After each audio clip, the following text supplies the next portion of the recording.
Hello everyone, welcome back to Momma Jo's kitchen.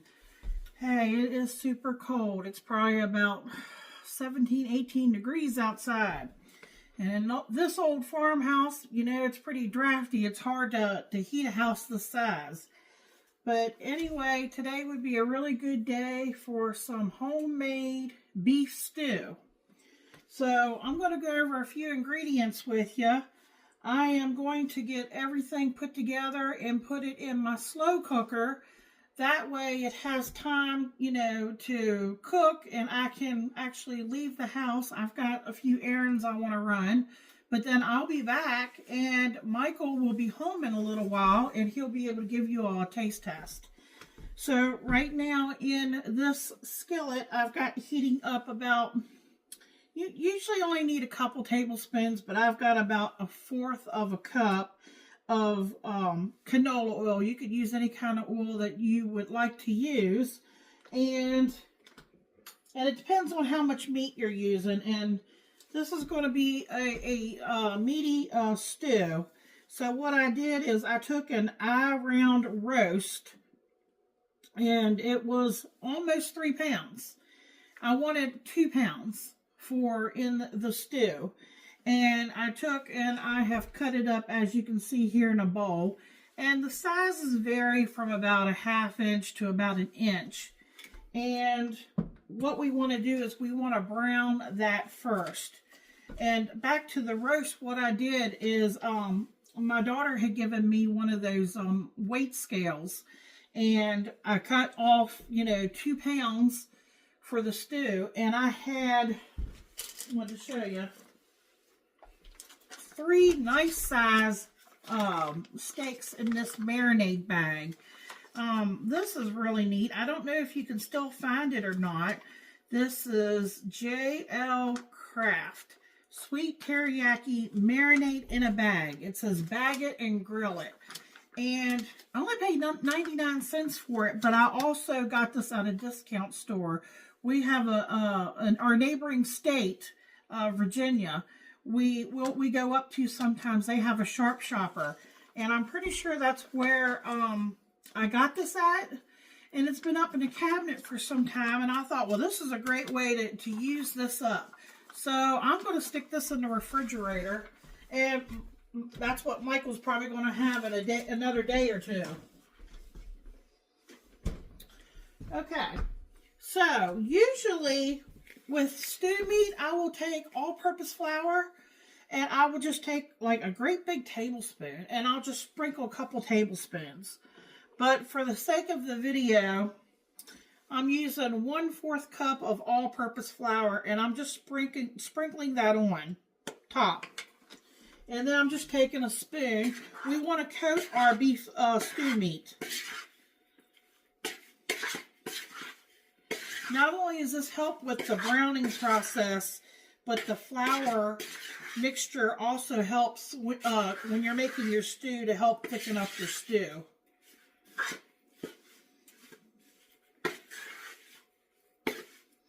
I'm just trying to get all that flour. Okay, while it's still heating. Now, since I'm using a non-stick pan, if you have like an iron skillet or a stainless steel pan, when you go to brown your stew meat, you're going to find you're going to have a lot of leftover in your pan from the flour and whatnot and the grease. But you want all that. You want to reserve all that. And if you can get that off of your pan, you'll want to use a deglazing technique, which is basically using a liquid of some form. Now, I'm probably not going to have too much sticking, but I'm still going to use this. I have some red Cabernet Sauvignon. It's just a cheap, wine, Sutter Home. I think I bought this at Walmart. This will also give lots of flavor to your stew. If you don't want to use this, you can just use a little bit of water. It'll do the same thing. Or if you want, got a little bit of stock, either vegetable, chicken, beef, just enough to put in the pan, and just take your you know, whatever you're using, your spatula, your spoon, you know, and loosen it up. Well, since I have a nonstick pan, I'm probably not going to have that problem, but I don't want to scratch my pan up at the same time. So, that's called deglazing. And then what you do is, you know, this will be after you take your meat out. After you've browned your meat and it's what's left in your pan, that's what you want to save all that to go in with your beef stew meat. Okay, it's probably hot enough. Maybe I can put it in there. That's probably a little bit more oil than I needed, but that is 2 pounds of meat. There we go.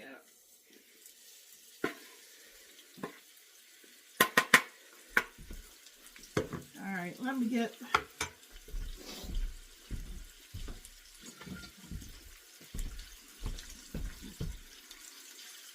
Yeah, I'm just spreading it out a little bit.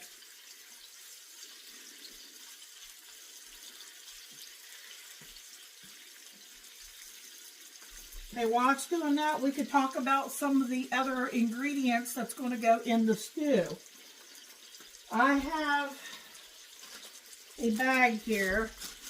I really like these because they really save you a lot of time in cleaning. I'm using red potatoes. You could use gold potatoes. You could use white potatoes.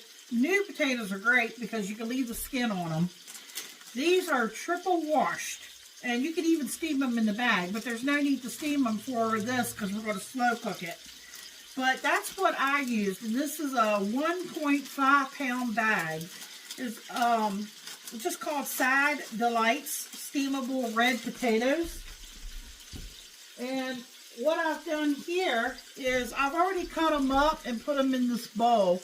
And the reason why the liquid looks like that is I'm already going to use beef broth in the recipe. So this is 4 cups. So what I did was instead of soaking them in water, you know, until I'm ready to put everything together, I cut them up and let them soak in the beef broth because they're going to cook in that too.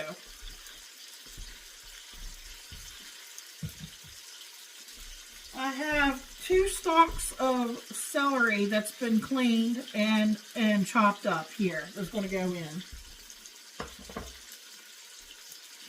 Now, let me talk to you about this. This is probably about 4 small to medium sized carrots that I had in my refrigerator that started to go soft on me.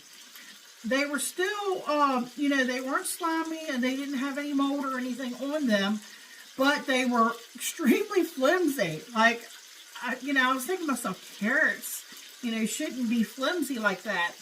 But I found how to bring them back to their natural state.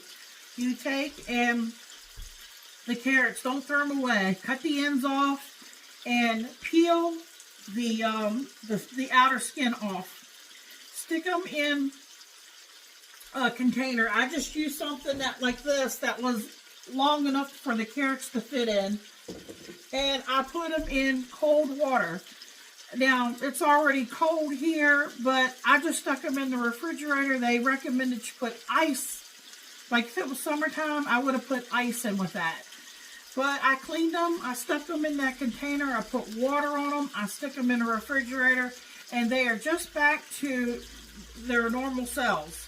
So I got about 4, like I said, small to medium carrots here that's going in. And I think that's a pretty good tip. I have that on my YouTube shorts. There's 2 of them on there from last night and this morning. If you would like to go check that out and see about the carrots. Okay, I'm talking. I'm going to start stirring here a little bit because what we're doing is just essentially we're browning. Okay, we're not cooking. We're all the way through. We're just browning it.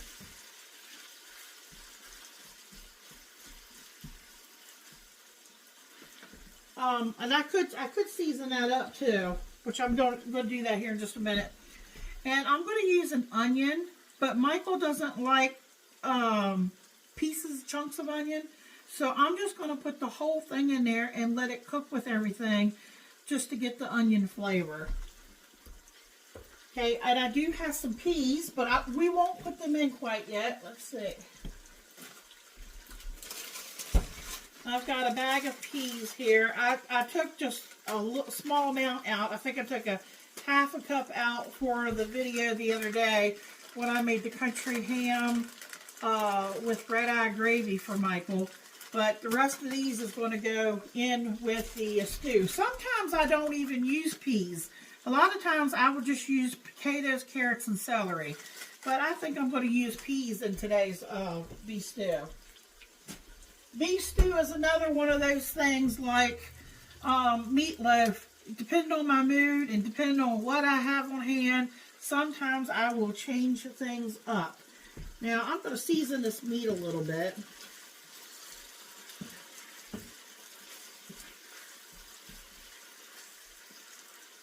Alright, let me see here. We have some other things that we're going to use, but we won't use them till later, like some cornstarch. That'll be towards the end of the cooking because we want to thicken it up a little bit. Okay. I have some oregano.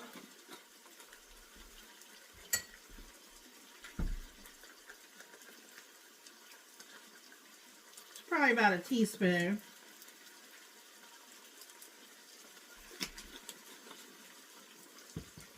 Use more or less per your taste. I've got some thyme leaves. That's about a teaspoon.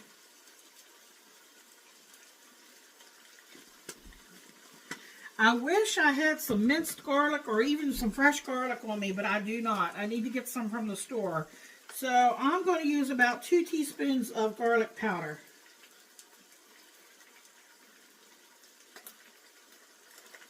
I thought I had some. And I possibly could have some up in the cabinet and don't even realize it. Alright. Michael loves black pepper. I'm probably going to go in with 2 for him.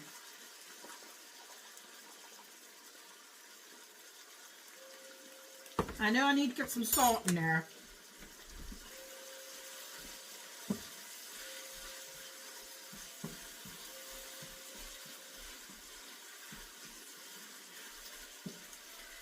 That smells really good.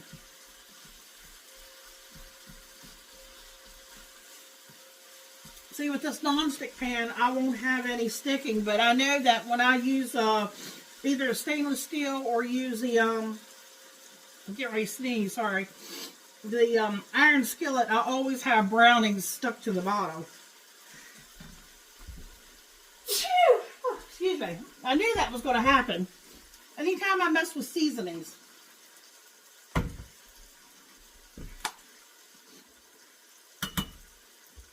Hold on, I don't want to use my, it's got stuff stuck to it. Well, I know we got broth and everything that's got some in there, so I'm just going to go in with a teaspoon right now.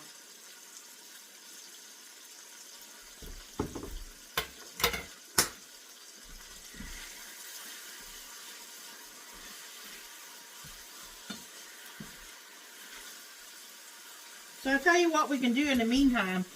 I'm going to get my little insert and bring it over here and start putting some of this other stuff in there. A lot of you may go to the store and just buy yourself one of those beef stew seasoning packs, and they are great. But this is one way you can do it if you don't have, you know, a seasoning pack on you. Oh, I knew I was forgetting something. My roast beef base. Let me grab that. And, haha. Okay, a couple more ingredients. I had stuck them away to keep them cold. I have this Better Than Bouillon. See, that's another reason why I should have watched the salt. Is the roast beef base. And then I'm just going to use a little bit of tomato paste. Michael's not a big tomato-based person, but he absolutely loved my beef vegetable soup, and I did have a little bit of tomatoes in that.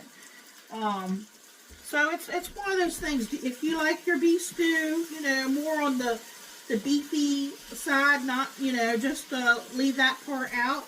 If you like a little bit of a tomato taste, use a little bit of a tomato paste. Okay, like I just have a couple little pieces in here that's still a little reddish pink, but it's pretty much ready to go. I'm looking for that insert. Oh, here it is. So, I'm going to go ahead and put all this in.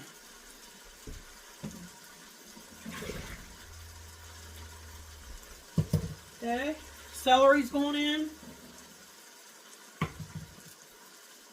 Carrots. I'm going to put that onion in there. Okay.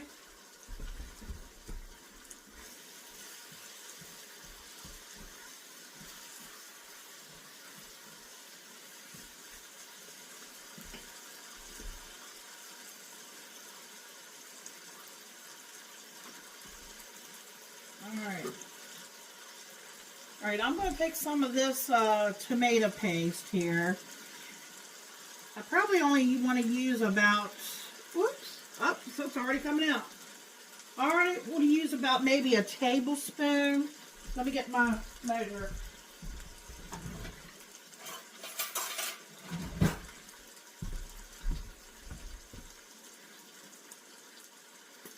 Tomato paste goes a long way.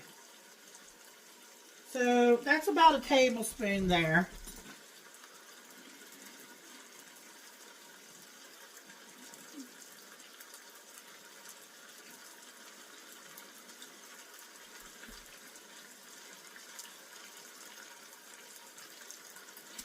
I like using these much better than those little cans because a lot of times I don't use a whole can. So to me that's a waste.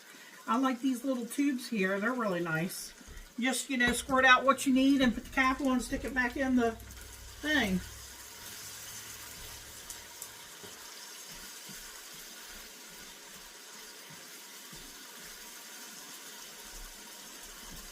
Okay, I'm just stirring these things up a little bit.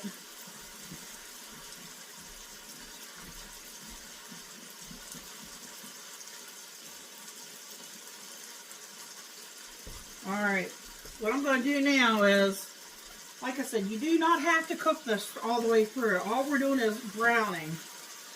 Can y'all see that? Okay, it's going right in. And I tell you, this has been the best nonstick pan, honestly, that I have ever had. Knock on wood, so far, I haven't had any problems with this pan, and I do baby it. I do take care of it. And I paid $20 for this pan. Would you believe it? Brand new. It's called Time and Table. I think that's what it's called. And I bought it at Walmart. I love this pan. Now see, when I'm talking about, there's no need to deglaze it because there's nothing sticking to the bottom of the pan. But that's all right. I still want to use, I'm still going to use this for flavor.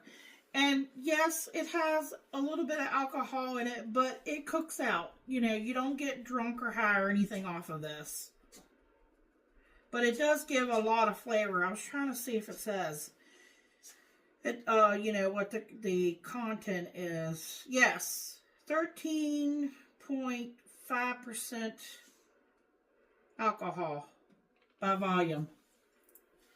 But again, it's for the red wine, for I guess the grapes for the flavor. Now I'll tell you, if you don't want to use that, I'll tell you something else you could use. You could use okay, I just had a thought here for a minute. Oh, you could use a little bit of Worcestershire sauce. Alright, I'm going to bring y'all down so you can get a closer look. I am going to put a little bit of this in here too real quick. This is Better Than Bouillon roast beef base.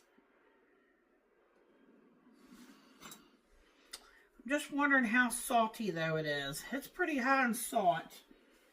I think we'll be good since we have the potatoes in there. Potatoes can take a good bit of salt. So that's probably a little bit under a tablespoon of the base.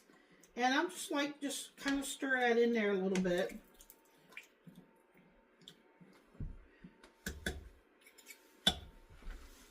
All right, let me bring y'all down here.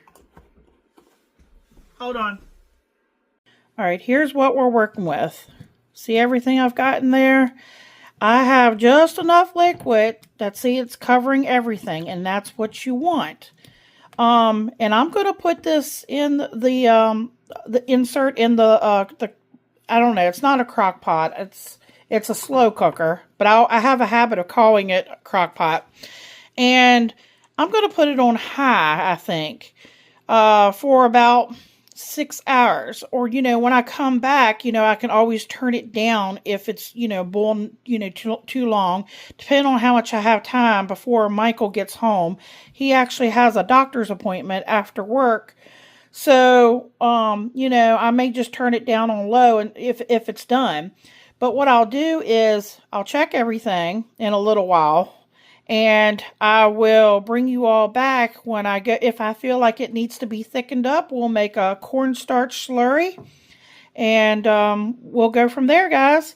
So we'll see you in a little bit. All right, folks. I have been gone longer than I expected. Here is the stew. It has been on high for almost, well, I had it on high for 6 hours. Okay, so what I'm going to do here is, see, I've got the onion in here. It feels like the potatoes are done. I'm going to get a spoon, and I'm going to taste the broth and see if it needs any other seasonings or anything like that.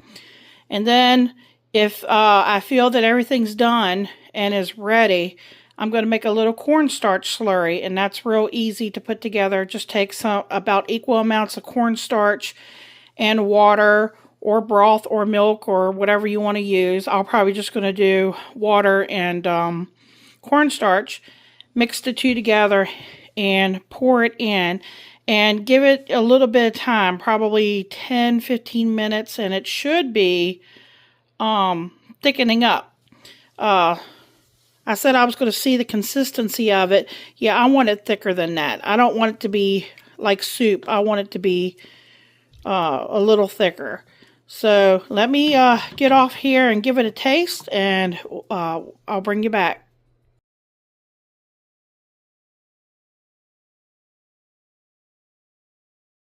How you doing, YouTube? Here to taste test Momma Jo's beef stew. Let's go right in.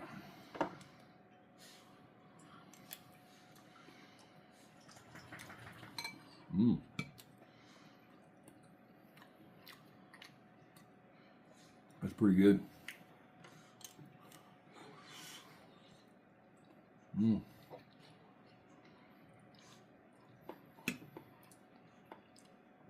Hearty. I like the big beef chunks. The flavor is excellent.